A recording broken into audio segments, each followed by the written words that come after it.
Okay, well, thank you, Emil, for inviting me and for organizing this conference. And I'm looking forward to the discussions today because I think we have some very difficult topics to grapple with, and the discussions will be very interesting. So this is my one slide to reiterate something that Tom said, which is that biomarkers have a lot of uses. I've narrowed my thought here to just the response biomarkers or the pharmacodynamic biomarkers, while Tom noted that non-response biomarkers have a great deal of uses. I just want to note there are a wide variety of ways we can use response biomarkers in drug development that can be extremely valuable. It's only the last one on the list that is as evidence of effectiveness, which is the surrogate endpoint, and that's what this conference is about, so the rest of my remarks are focused on that. But I really did want to remind everybody that it is extremely important to think about these other uses, and by and large, I think those will be uses that will be easier to gain value from the biomarkers than relying on them solely as a surrogate endpoint. As Tom noted, what do we mean by a surrogate endpoint? It stands in place of an effectiveness endpoint, which is feels, functions, or survives. And usually we intend our use of the surrogate endpoint to be temporally predicting a clinically meaningful outcome.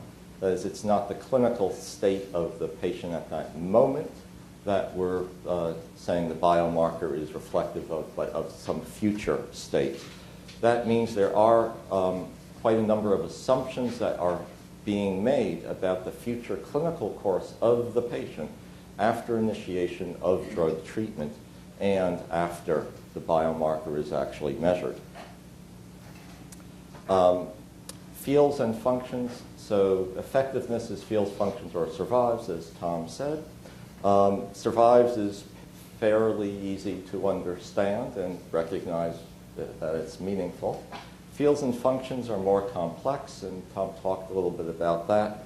I'm not going to spend any further time other than to remind people that what we mean by feels and functions is something that is meaningful within that patient's typical daily life. For functions, as Tom noted, it's not an isolated physiologic process, or it's not the ability to perform some action that is not part of the patient's usual life. Surrogate endpoints can have two uses in the drug approval process.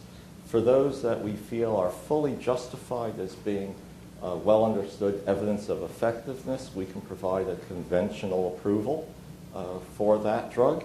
For those that we are not so certain about, but we conclude they are reasonably likely to predict in the phrasing of the regulations, these we have the accelerated approval mechanism to provide for marketing. Of course, as Tom noted as well, there are disadvantages to surrogate endpoints. The temporal shortening of the studies really does limit our safety data, and in particular, the off-target adverse effects may be difficult to discern.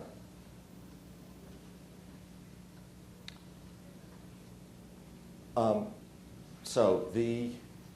do we go about thinking about biomarkers and whether or not they're suitable for use as a surrogate endpoint? I'm going to go through a number of questions here that I think are important to take into consideration and really carefully and deeply evaluate.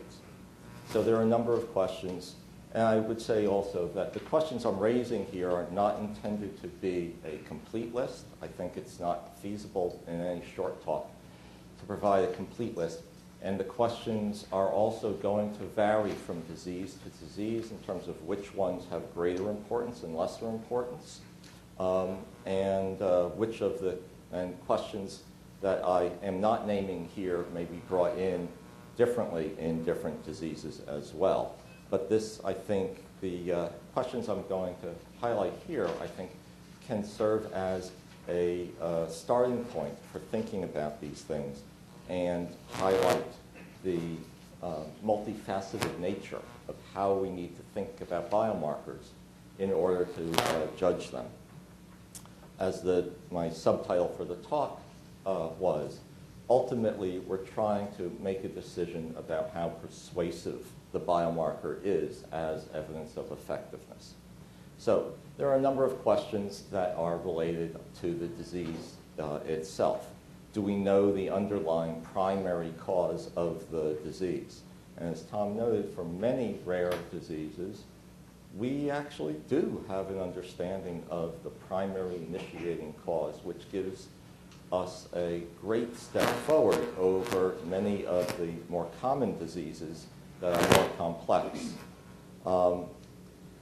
Then, of course, is how well do we understand the complete pathophysiologic process that stems from that primary cause and moves along the pathophysiologic processes into that ultimate clinical, meaningful clinical outcome. How detailed is our knowledge of that on a biochemical, physiological level? And how strongly do we believe our knowledge, which is really interpretation of scientific observations, how strongly do we believe that our knowledge is complete and correct? And this really begins to highlight a issue that has to be thought about carefully. A lot of what we're going to do is ultimately a decision based upon belief, our judgment. So there are, of course, biomarker questions that are focused on the biomarker.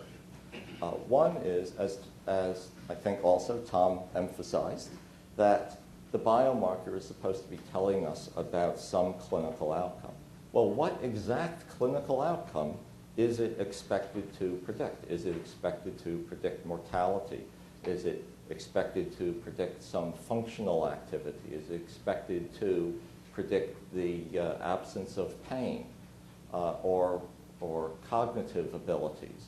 What exactly is it expected to predict? A general sense of it will ameliorate the disease is going to make it very difficult for us to evaluate some of these remaining questions. So when is that clinical outcome expected?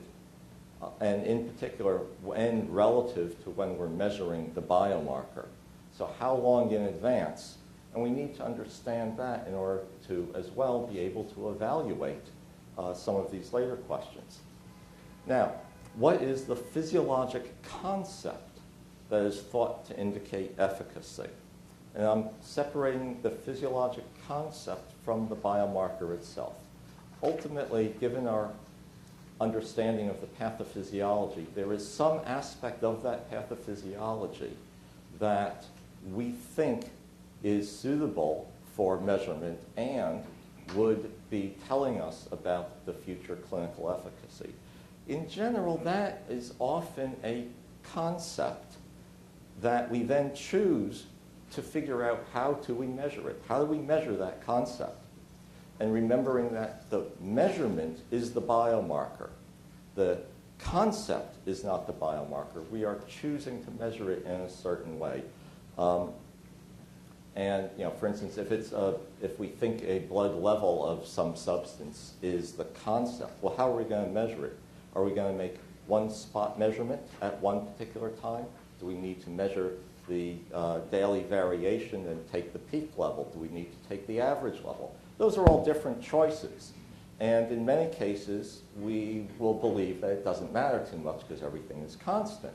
In other cases, there are going to be important ways of how we measure that concept that really are choices and lead us to different measurements.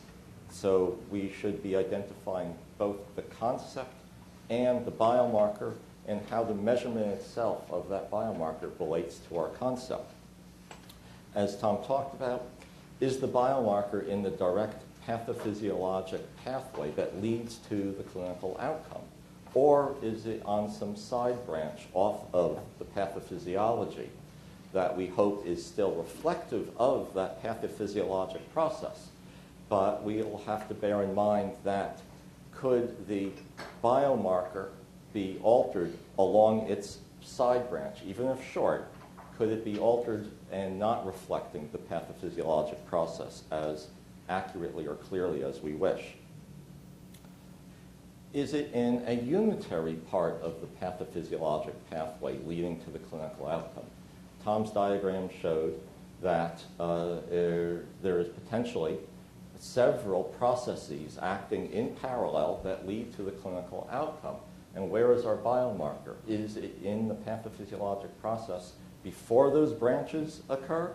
Or is it on one of those branches and we're just hoping that all the branches are affected in parallel, in lockstep?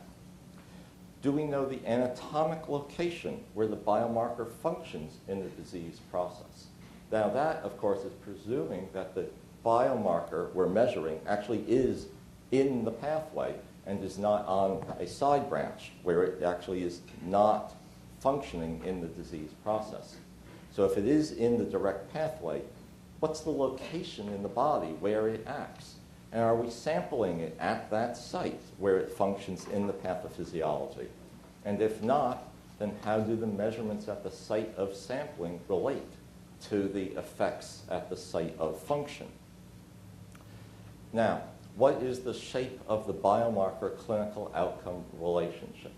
This, I feel, is a very important question that is often not thought about precisely enough.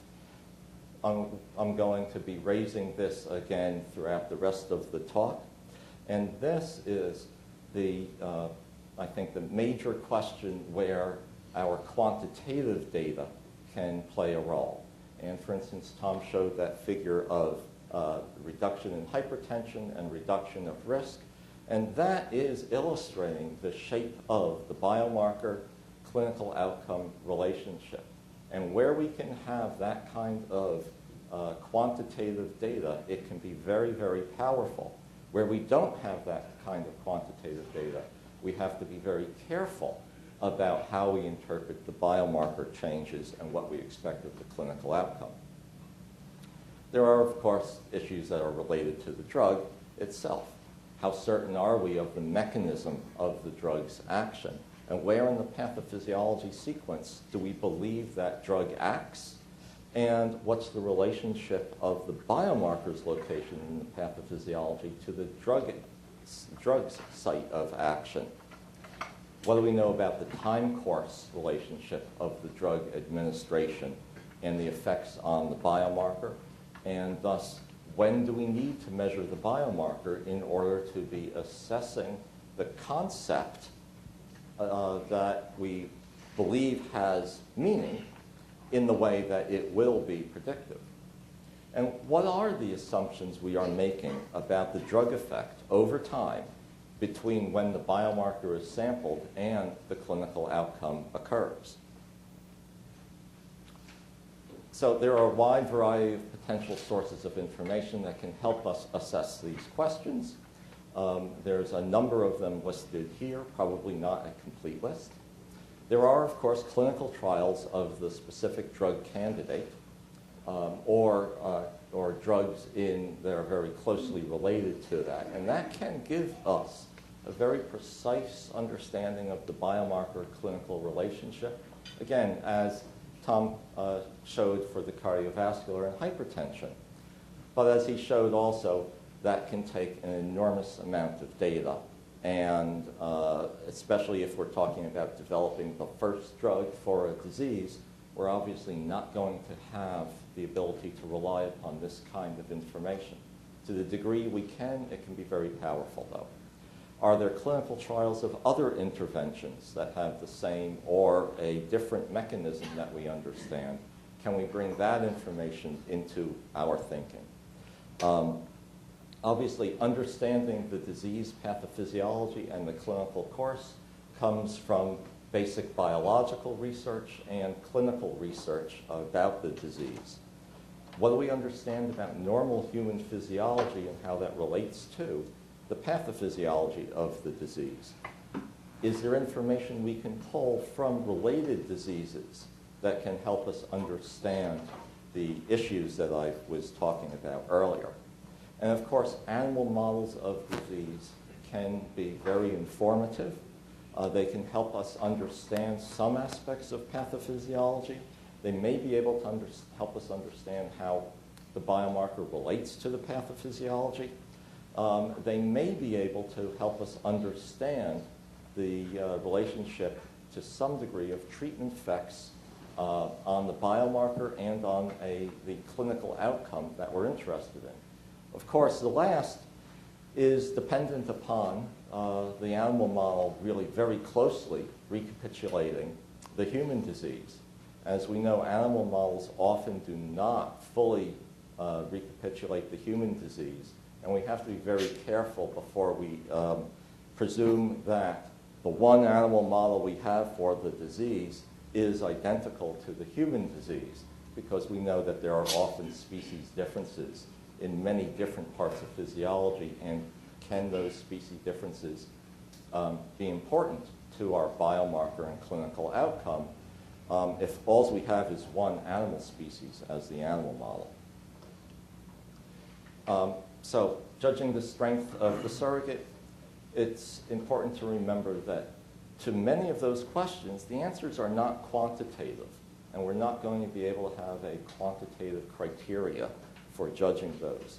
But the quantitative data will be very valuable when it is possible to have that, and the statistics on the quantitative data can be informative because statistical robustness can help strengthen our conclusions regarding that. But ultimately, because all those other questions are involved in most cases, our evaluation of the surrogate is going to be reasoned, not a simple calculated answer. We're going to be judging the knowledge. Is the totality of the information persuasive? That is, judgment is integral to our decisions, and judgment is not something that can be so readily, precisely defined in a computer algorithm. So I have a number of illustrative examples I want to talk about very quickly to highlight some of the aspects that I've mentioned. There are 3 of these examples that we're going to hear about at much more length than I'm going to be able to mention. But I thought and this is not to preempt anything anyone else says. It really, the opportunity to offer some of my perspective based upon my experience in reviewing many different drugs over an extended period of time, and what are the aspects that were important to me in evaluating the surrogates. Some of these I have been directly involved with, and some I have been not so directly involved with in terms of the regulation of the drug product. But my perspective, I think, will be interesting to see how it meshes with what we hear later. So the first example I want to talk about is acute MI. This is the example that Tom was talking about earlier as well. And since he did talk a bit about it, I can be very quick. Mortality is what we're interested in. That's a selected clinical outcome. One could conceive of other clinical outcomes we might be interested in acute MI, but mortality is the most prominent one.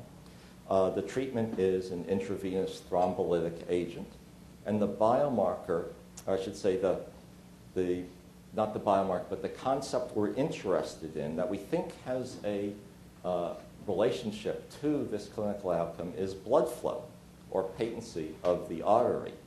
So how and when is blood flow evaluated to be the biomarker that we measure? And that becomes an important question.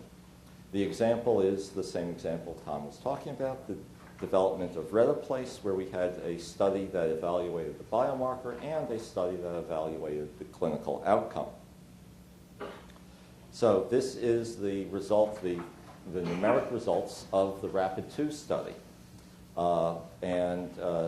What's shown here is the TIMI-3 and the TIMI-2 and 3 the percentages of people who had that level of blood flow. TIMI 3 is good blood flow. TIMI 2 is mediocre blood flow.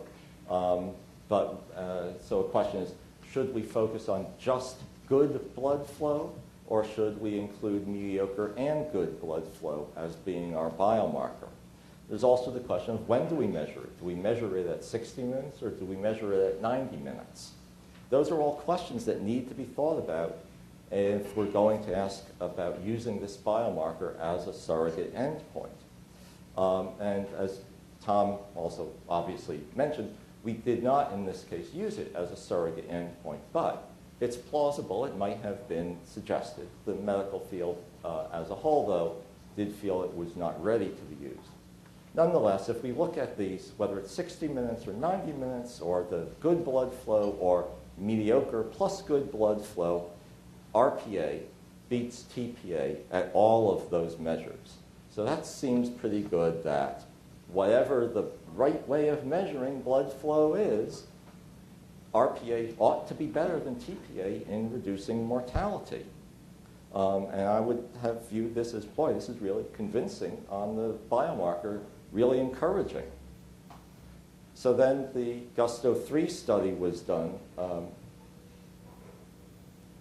And here you can see the results of the Gusto 3 study, as Tom mentioned, that in fact RPA had higher mortality than TPA. TPA was numerically better than RPA.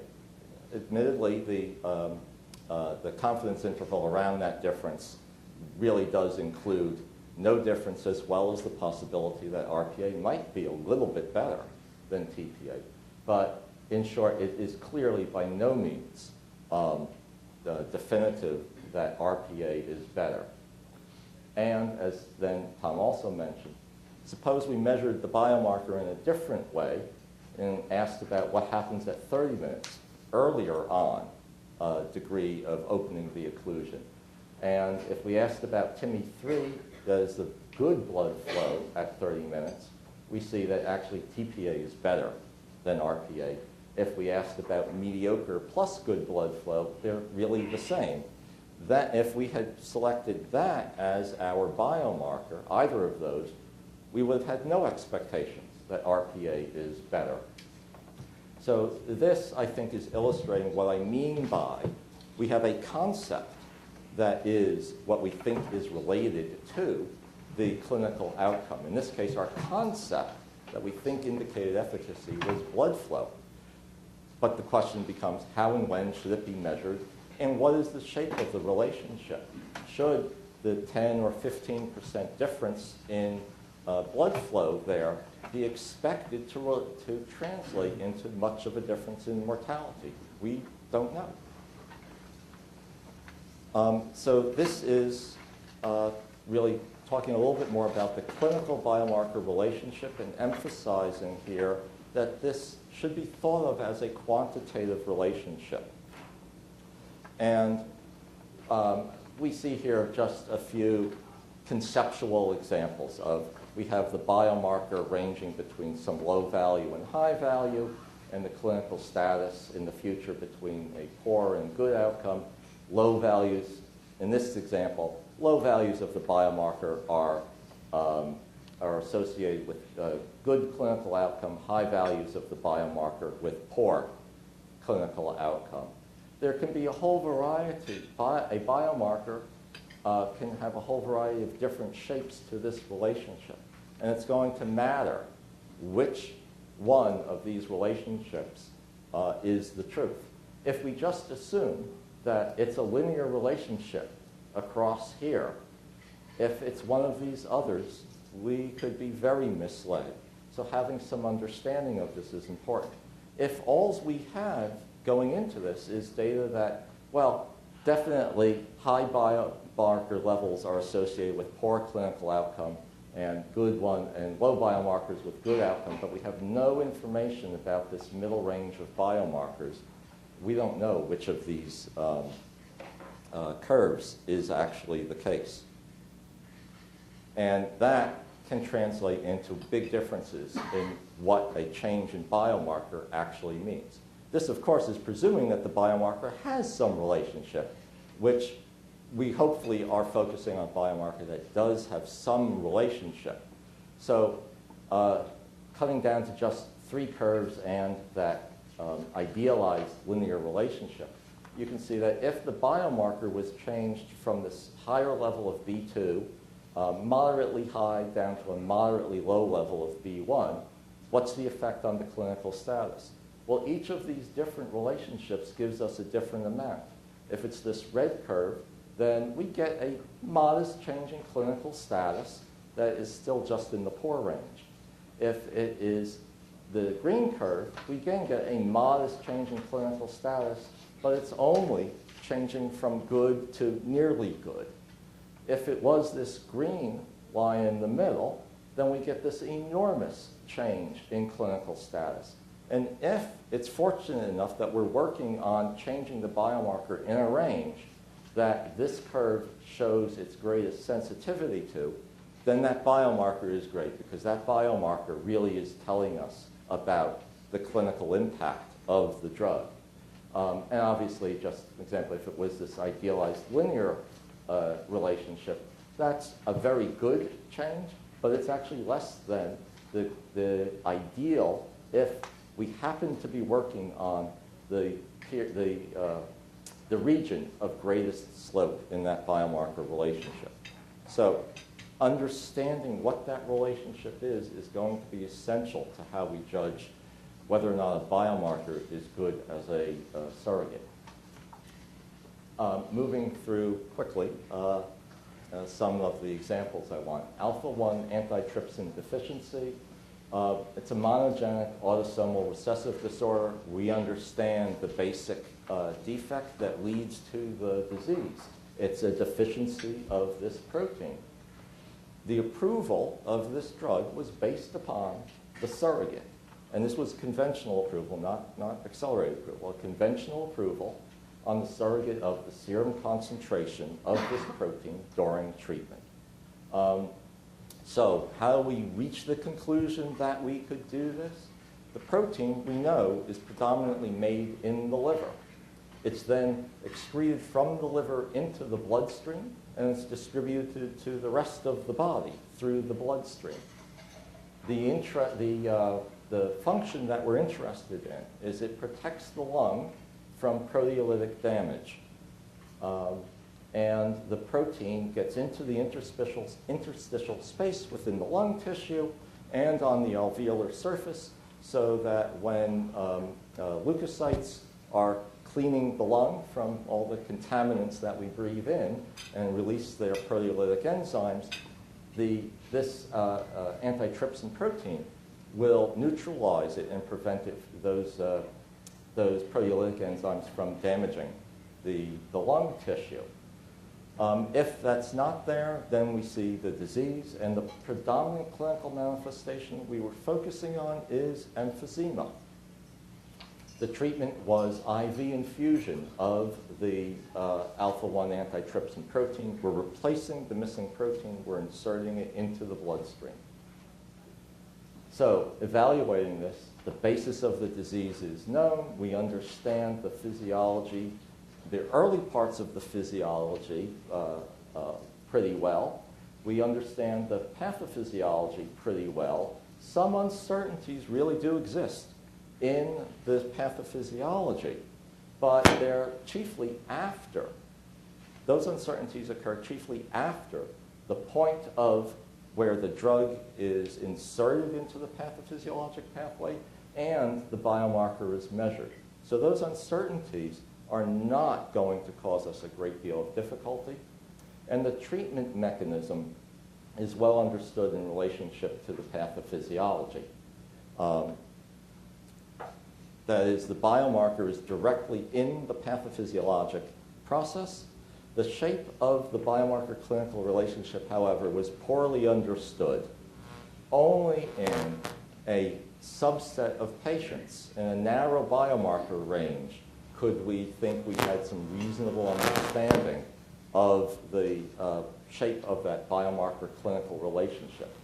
So approval was given for a narrow population, only those with emphysema, and an efficacious serum level could be identified only for this identified population, and it was done by comparison to natural history of patients with an intermediate level of deficiency. And putting all that information together, because of the way that our understanding of the disease, the way the drug is acting, the way our biomarker is being measured, we felt comfortable that we could give an approval for this subset of patients. Phenylketonuria, again, a monogenic autosomal recessive, phenylalanine hydroxylase protein deficiency. Again, approval and a conventional approval based on the surrogate of decreased phenylalanine levels. Again, our understanding is protein is, again, predominantly made in the liver, but this time it stays in the liver, and the liver transforms phenylalanine into tyrosine. Phenylalanine, now an important part of the pathophysiology, is phenylalanine is an essential amino acid. It enters the bloodstream from the GI system. Phenylalanine is removed from the bloodstream by the liver. Phenylalanine is distributed to the rest of the body by the bloodstream. So the chief clinical manifestation here is the CNS toxicity. Given all that I just mentioned, obviously phenylalanine exposure to the CNS has to be occurring through the bloodstream. The primary treatment for this disease has been dietary restriction, but it has difficulties, and many patients are not adequately controlled.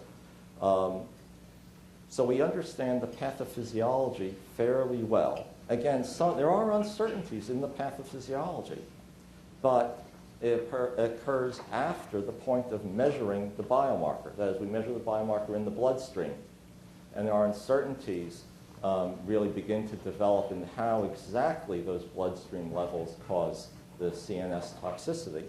But those uncertainties are not major because they are occurring after the point of our measurement, and the shape of the biomarker. Yes. Okay. So the new treatment was tetrahydrobiopterin. It's a cofactor for the enzyme.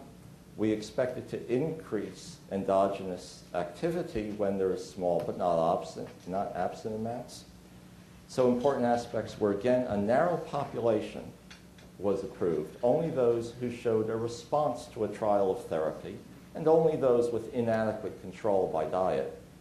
And we were able to determine that the change in the phenylalanine levels that we saw was efficacious based upon our historical experience with inadequately controlled patients. So that's where we got our information about the shape of the phenylalanine clinical effect relationship. Fabry disease, again, monogenic, this time X-linked, alpha-galactosidase A protein deficiency. Accelerated approval was given in this case based upon the surrogate of capillary endothelium deposits of GL3. It's an intracellular enzyme made and used in many different tissues and cell types throughout the body, and lysosomal storage disorder in multiple locations, importantly including in blood vessels, endothelium, and walls. The serious manifestations that we focused on were due to small arterial blood vessel occlusions and can lead to infarcts in the kidney, brain, and cardiac.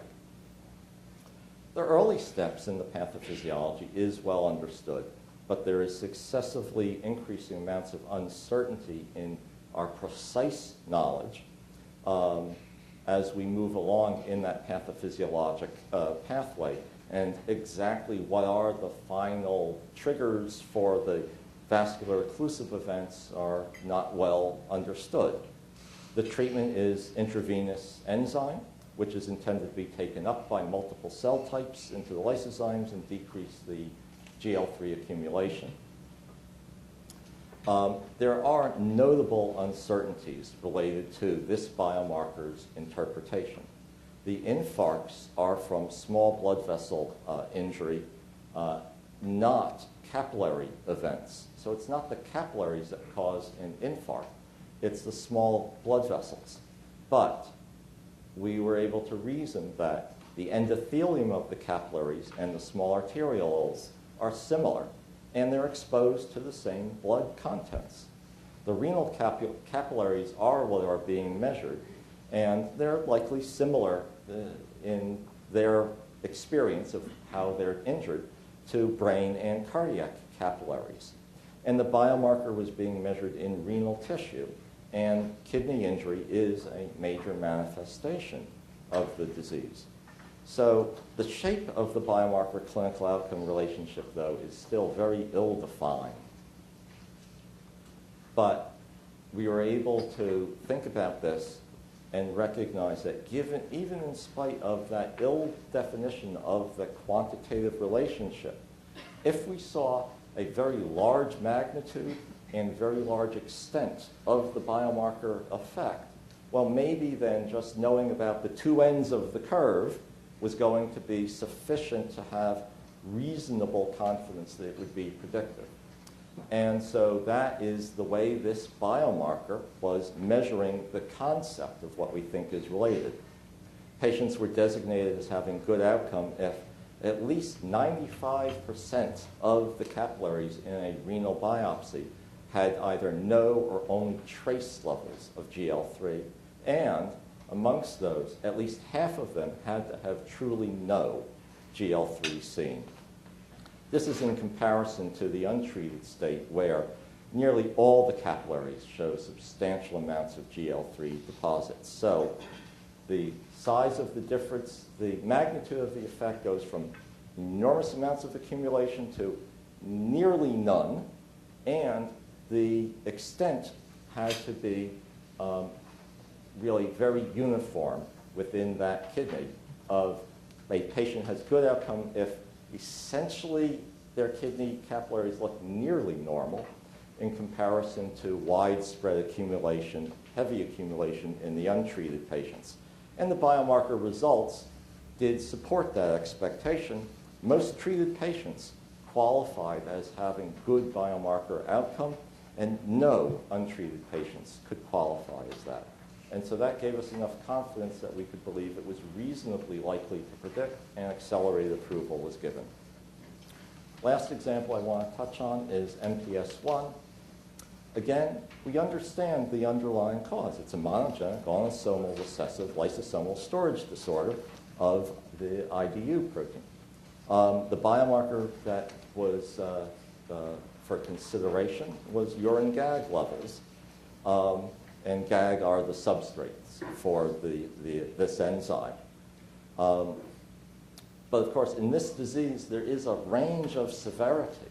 It's partly related to the residual IDU activity, but it's not fully explained by simply that. There are multiple organs affected. In the severe form, the Hurler form, the cardiopulmonary function is severely impaired. There's connective tissue injury with restricted movement of limbs. There's skeletal deformity, a whole range of clinical manifestations that would be of interest. But we would have to pick exactly what manifestation our biomarker was going to be telling us about. So in evaluating this, yes, we do understand the primary cause of the disease, and the very early steps in the pathophysiology are understood. But as we move along the pathophysiology, there become a substantial number of uncertainties in the variability of the clinical course. The treatment was IV infusion of the IDU enzyme, and similar to Fabrases, tend to be taken up from the circulation into lysosomes throughout the body and decrease the GAG storage and cellular injury from that storage throughout tissues in the body. But there are uncertainties related to the biomarker. Renal impairment is not a prominent manifestation for this disease. Thus, the urine biomarker is not being expected to relate to renal impairment. it is hoped to relate to injury and impairment in some other organ of the body. The shape of the urine gag to tissue storage relationship is poorly known. And we also don't know if the relationship is really the same for all tissues or if there are differences by tissue for the urine gag to tissue overload relationship. We don't know which clinical manifestations are most closely related to the urine gag measurement. And we are not achieving as extensive an impact on the urine gag biomarker as we did in the Fabry biomarker. That is, there is still disease-specific urine gags that are being excreted in the urine that are a percentage level substantially higher than in normal subjects. This product went through clinical development. As we all know, it was approved. It had conventional approval based upon the clinical assessments of the patient. Also illustrating that a good drug development program doesn't have to rely on surrogate endpoints. We can achieve approval based upon clinical measures if a clinical program is thought carefully through and it is prepared for as much as we would wish. Last slide, just a comment on accelerated approval. It should be a goal only after careful thought as to whether or not that's really something that we want to pursue. We have to remember it requires a plan to verify the clinical benefit that occurs based upon the treatment. This verification may be increased in difficulty in rare diseases. There is also a disadvantage if there is a mistaken belief in efficacy. That is, if the drug isn't efficacious. And Tom noted some of that too. There's the patient burden from having to take a treatment without benefit. There is the effort on the part of the patients and the families. There are the side effects or common adverse events. And there is, of course, the monetary costs to the patient, which for some of these can be considerable.